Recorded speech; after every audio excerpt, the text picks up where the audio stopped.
മൂന്നാം ലോക മഹായുദ്ധത്തിലെ മാരകമായ ന്യൂക്ലിയർ ബോംബുകൾ കാരണം ഭൂമിയിൽ ഒരു സർവനാശമുണ്ടായി എന്ന് കരുതുക. ഭൂമി മൊത്തം തീവ്രമായ റേഡിയേഷൻ കൊണ്ട് നിറഞ്ഞു. സമുദ്രങ്ങൾ തിളച്ചു മറിയുന്നു. ശരീരം ഉരുകിപ്പോകുന്ന എത്ര മാരകമായ ചൂട്. അന്തരീക്ഷവും ജലസ്രോതസ്സുകളുമെല്ലാം മൊത്തം വിഷമയമായി. എല്ലാ ആവാസ വ്യവസ്ഥകളും പൂർണ്ണമായും തകർന്നു. സകല ജീവിവർഗങ്ങൾക്കും വംശനാശം സംഭവിച്ചു. ഒരൊറ്റ മനുഷ്യൻ പോലും ബാക്കിയില്ല. പക്ഷെ അപ്പോഴും ഒരു തരം ജീവികൾ ഇതിനെല്ലാം അതിജീവിക്കും. അതിസൂക്ഷ്മമായ പുരാതനമായ ഒരു തരം ജീവികൾ. ചൂടും തണുപ്പും സമ്മർദ്ദവും റേഡിയേഷനും അങ്ങനെ ഒന്നും തന്നെ ഇവയെ ബാധിക്കില്ല. നേരിയ കാലാവസ്ഥാ വ്യതിയാനത്തെ പോലും അതിജീവിക്കാൻ നമ്മൾ പാടുപെടുമ്പോൾ ഈ ജീവികൾ തിളയ്ക്കുന്ന ആസിഡിൽ വരെ സമൃദ്ധമായി ജീവിക്കും. സാധാരണ ജീവികൾ ഒറ്റ സെക്കൻഡ് കൊണ്ട് കൊല്ലപ്പെടുന്ന അവസ്ഥകളിൽ ഇവയ്ക്ക് ഒരു കൂസലുമില്ലാതെ തഴച്ചു വളരാനാകും. ഇത് വെറും സയൻസ് ഫിക്ഷൻ അല്ല. ഇത്തരം ജീവികൾ ശരിക്കും നമ്മുടെ ഭൂമിയിലുണ്ട്. ഇവയാണ് എക്സ്ട്രീമോഫൈൽസ്.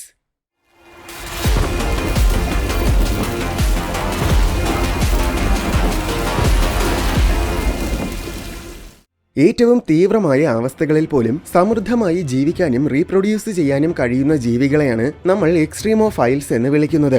പക്ഷേ തീവ്രമെന്ന് പറയുന്നതിൽ ഒരു പ്രശ്നമുണ്ട്. നമുക്ക് ജീവിക്കാൻ പറ്റിയ സാഹചര്യങ്ങളെ അടിസ്ഥാനമാക്കിയാണ് നമ്മൾ തീവ്രമായ അവസ്ഥകളെ നിർവചിക്കുന്നത്.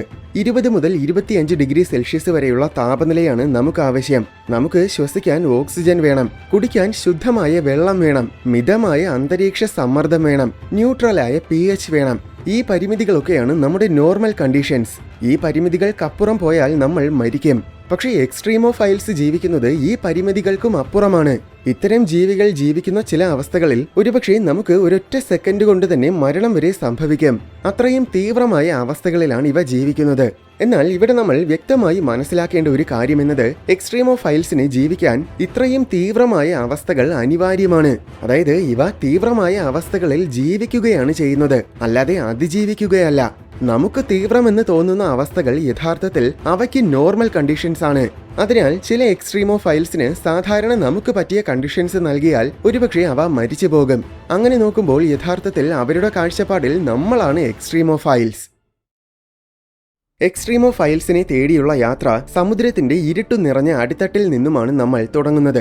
ജീവന് നിലനിൽക്കാൻ ചില മൃദുലമായ സാഹചര്യങ്ങൾ വേണമെന്നാണ് പണ്ട് ശാസ്ത്രജ്ഞർ കരുതിയിരുന്നത്. അതായത് മിതമായ താപനില, ആവശ്യത്തിന് സൂര്യപ്രകാശം, ജലം മുതലായവ. എന്നാൽ 1977 ആ ചിന്താഗതി പൂർണ്ണമായും മാറി. അന്ന് ആഴക്കടലിൽ പര്യവേഷണം നടത്തുന്നതിനിടയിൽ ചില ശാസ്ത്രജ്ഞർ ഹൈഡ്രോതെർമൽ വെന്റ്സ് കണ്ടെത്തി. സമുദ്രത്തിന്റെ ഏറ്റവും അടിത്തട്ടിൽ ചിലയിടങ്ങളിൽ പുകക്കുഴലുകൾ പോലത്തെ ഘടനകളുണ്ട്. അതിലൂടെ ഭൂമിയുടെ ഉള്ളിൽ നിന്നും ചൂട് കൂടിയ വാതകങ്ങളും മിനറൽസും ഒക്കെ പുറത്തേക്ക് വരും. ഇതാണ് ഹൈഡ്രോതെർമൽ വെന്റ്സ്. പൊതുവെ ഹൈഡ്രോതെർമൽ വെന്റ്സിന് 400 ഡിഗ്രി സെൽഷ്യസിന് മുകളിൽ താപനില ഉണ്ടായിരിക്കും. അതിന്റെ ചുറ്റുപാടിനും 100 ഡിഗ്രി സെൽഷ്യസിന് മുകളിലായിരിക്കും താപനില. ഇത്രയും താപനിലയിൽ കൃത്യമായ എക്യുപ്മെന്റ്സ് ഒന്നുമില്ലാതെ ഏതാനും ചില മിനിറ്റുകൾ കൊണ്ട് തന്നെ നമ്മൾ പടമാകും. എന്നിട്ടും ഇവിടെ ജീവൻ തഴച്ചു വളരുന്നുണ്ട്.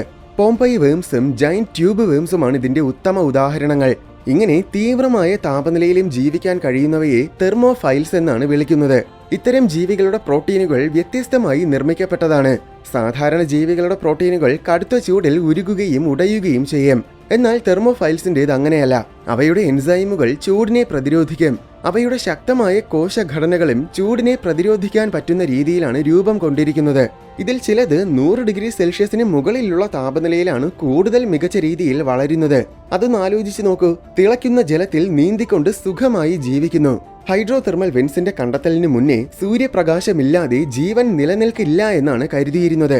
എന്നാൽ ഹൈഡ്രോതെർമൽ വെന്റ്സ് സ്ഥിതി ചെയ്യുന്നിടങ്ങളിൽ മിക്കവാറും ഒരു തരി സൂര്യപ്രകാശം പോലും എത്താറില്ല. കാരണം അതെല്ലാം സമുദ്രത്തിന്റെ അടിത്തട്ടിലായിരിക്കും.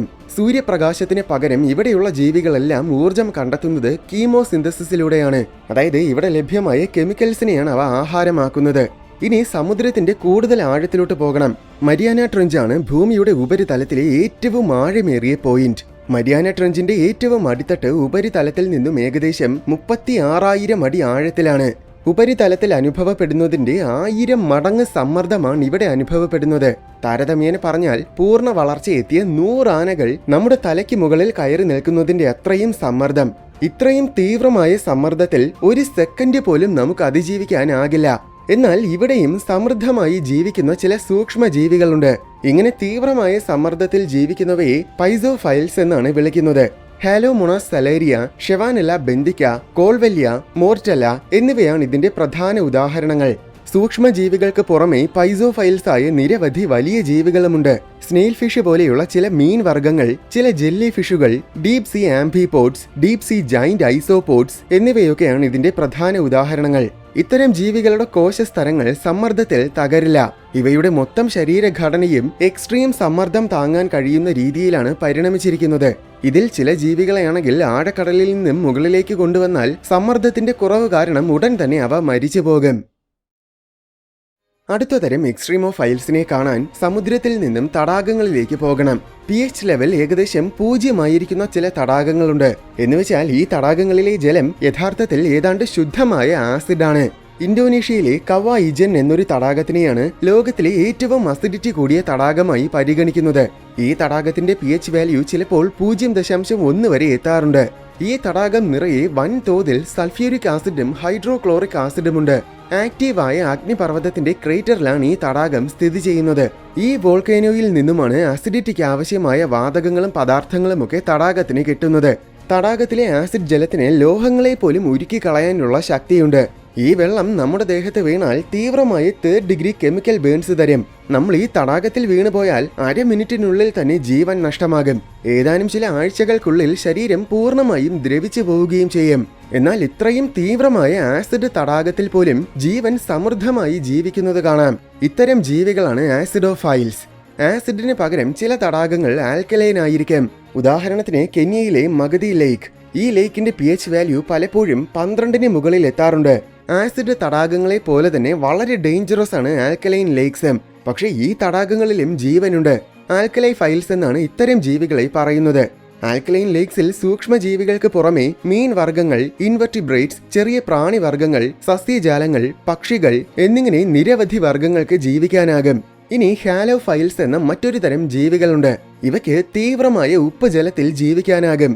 ഇത് കേൾക്കുമ്പോൾ സകല സമുദ്ര ജീവികളും ഹാലോഫൈൽസ് ആണെന്ന് തോന്നും. പക്ഷേ സമുദ്രജലത്തിൽ ഏകദേശം 3.5% മാത്രമാണ് ഉപ്പിന്റെ അളവ്. എന്നാൽ ഹാലോഫൈൽസിന് 30% ഉപ്പ് ജലത്തിൽ പോലും ജീവിക്കാൻ പറ്റും. ഡെഡ് സീ ആണ് ഇതിന്റെ ഉത്തമ ഉദാഹരണം. ഇവിടുത്തെ ജലത്തിന് 35% വരെ ഉപ്പിന്റെ അംശമുണ്ട്. ജലം എപ്പോഴും കുറഞ്ഞ ഉപ്പിന്റെ കോൺസെൻട്രേഷനിൽ നിന്നും ഹൈ സോൾട്ട് കോൺസെൻട്രേഷനിലേക്ക് പോകാൻ ശ്രമിക്കും. അതിനാൽ ഉയർന്ന തോതിൽ ഉപ്പിന്റെ അംശമുള്ള ജലത്തിൽ വീണാൽ വളരെ വേഗം തന്നെ ശരീരത്തിലുള്ള ജലം മുഴുവൻ നഷ്ടമാവുകയും അവയവങ്ങളൊക്കെ തകരാറിലായി കൊല്ലപ്പെടുകയും ചെയ്യും. എന്നാൽ artemia, green algae, haloarchaea എന്നിങ്ങനെയുള്ള ചില സൂക്ഷ്മജീവികളായ ഹാലോഫൈൽസിന് ഉയർന്ന ഉപ്പ് ജലത്തിലും ജീവിക്കാനാകും. അടുത്ത വിഭാഗം എക്സ്ട്രീമോഫൈൽസിനെ കാണണമെങ്കിൽ തണുത്തു മരവിച്ച സ്ഥലങ്ങളിലേക്ക് പോകണം. അതിന് പറ്റിയ സ്ഥലമാണ് അന്റാർട്ടിക്ക. ഇവിടുത്തെ താപനില എപ്പോഴും -°C. സാധാരണ ഒരു ജീവിക്കും ഇത്രയും തീവ്രമായ തണുപ്പിൽ അധികകാലം അതിജീവിക്കാനാകില്ല. പക്ഷെ ഇവിടെയും ചില ജീവികളുണ്ട്. തീവ്രമായ തണുപ്പിൽ ജീവിക്കുന്ന സൂക്ഷ്മ ജീവികളെ സൈക്രോഫൈൽസ് എന്നാണ് വിളിക്കുന്നത്.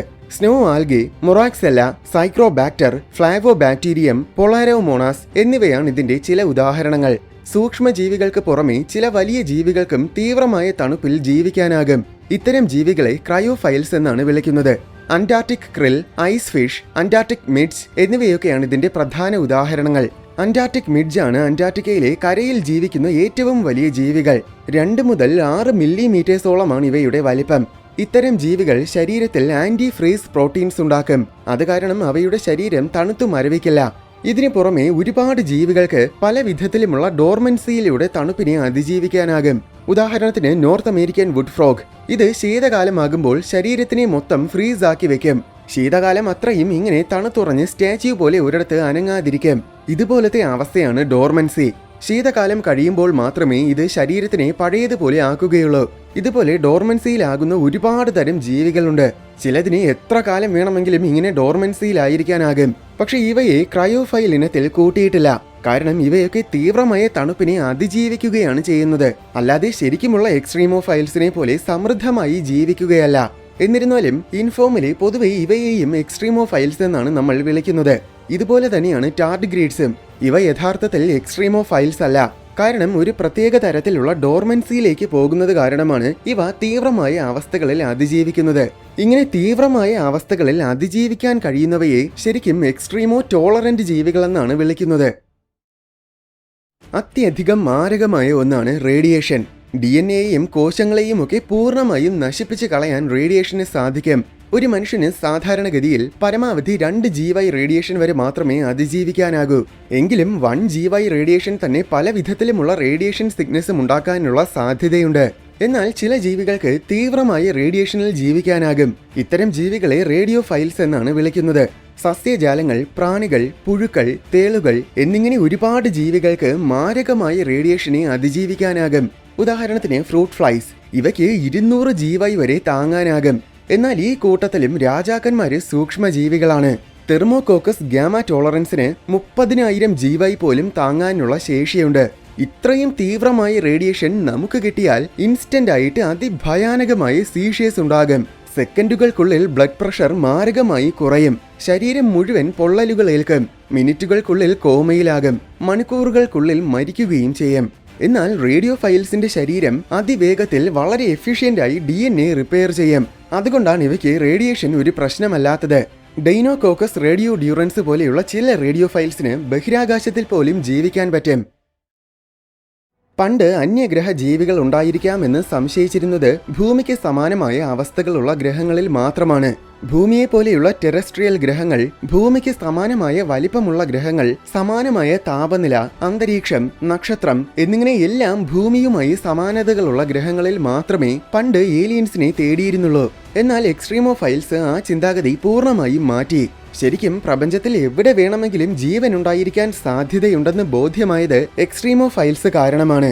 തിളയ്ക്കുന്ന ജലവും ആസിഡും റേഡിയേഷനും സമ്മർദ്ദവും അങ്ങനെ അതിതീവ്രമായ അവസ്ഥകളിൽ പോലും ജീവന് സമൃദ്ധമായി ജീവിക്കാൻ കഴിയുമെങ്കിൽ പ്രപഞ്ചത്തിലെ എത്ര തീവ്രമായ ഗ്രഹങ്ങളിൽ വേണമെങ്കിലും തീർച്ചയായും ജീവൻ പരിണമിച്ചിട്ടുണ്ടാകാം. നമ്മളാണ് ഭൂമിയുടെ പരമാധികാരികൾ എന്ന ചിന്ത നമുക്കുണ്ട്. പല രീതിയിലും അത് ശരി തന്നെയാണ്. എന്നിരുന്നാലും ബയോളജിക്കലി ചിന്തിക്കുമ്പോൾ നമ്മൾ തീരെ ദുർബലരാണ്. താപനിലയിലെ ചെറിയ വ്യത്യാസം പോലും നമ്മെ തകർക്കാനാകും. അതേസമയം എക്സ്ട്രീമോഫൈൽസ് ആണെങ്കിൽ ഉൽക്കാപതനം, ഗ്രേറ്റ് ഐസ് ഏജ്, സൂപ്പർ വോൾക്കേനോ എന്നിങ്ങനെ പല വിധത്തിലുമുള്ള മഹാവംശനാശങ്ങളെയും അതിജീവിച്ചിട്ടുള്ളവരാണ്. ഭൂമിയിലെ സകല ജീവികൾക്കും നാളെ വംശനാശം സംഭവിച്ചാലും എക്സ്ട്രീമോഫൈൽസ് തീർച്ചയായും അതിജീവിക്കും. കണ്ണുകൊണ്ട് കാണാൻ പറ്റിയില്ലെങ്കിലും അപ്പോഴും ഭൂമി മുഴുവൻ ജീവൻ കൊണ്ട് നിറഞ്ഞതായിരിക്കും.